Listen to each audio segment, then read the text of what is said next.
Check out this free video and make sure you hit like and subscribe. All right, AEW Dynamite is trying to expand to a new audience. At least WBD and them are hoping that they do, because they started on Max. And honestly, if producer Dom is around right now, I want to get him to jump in here, because he is the only person I know who watched the show on Max. And not only that, he's on the West Coast, so he got to see it at a fresh new time.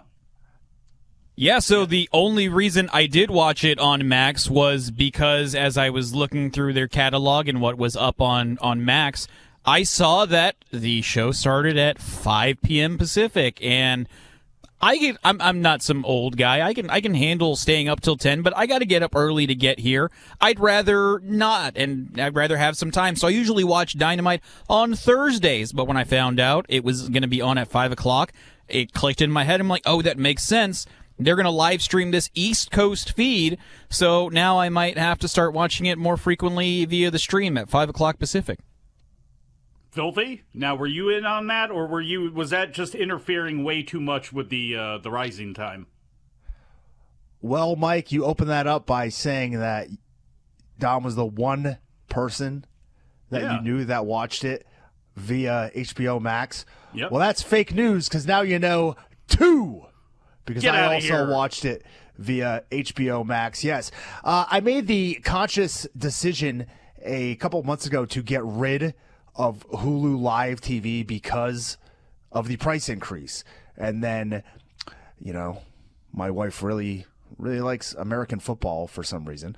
And we got a couple month deal on YouTube TV just to catch the Super Bowl. But that'll be gone early February, and I do not plan on re-upping on any of those services. However, one that we are not going to get rid of is Max, HBO Max, as I like to call it, because, that's how we should be referring to it as. But anyways, that's a service that we're going to keep forever, or at least for the foreseeable future. And watching it last night, watching AEW Dynamite on there was a treat, I would say. No issues whatsoever. I thought it was a great experience. Now, silly question to both of you then. Did they have any differences in commercials? Did they just run the commercials that usually air on TBS and TNT? Or were there times where there was just blank spaces or, just some sort of graphic over where a commercial would be? You know what I mean? Yeah, I'll start. So I think for the most part, the commercials were kind of what you would see while you were streaming and watching stuff, whether it be Max or Hulu. There were some generic national, like Swiffer commercials or whatever.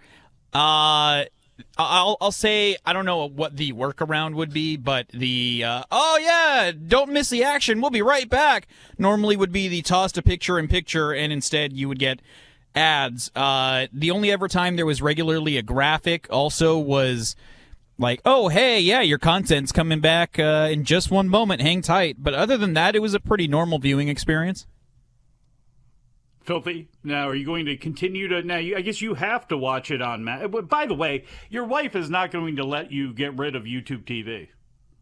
Like, that's the only way you can order the NFL Sunday Ticket package. And why were you not a good husband if she loves the American football? Why did you not buy that for her? Mike, change the subject. Thank you for watching. Make sure you subscribe to the channel and click that notify button, and you'll never miss a video again.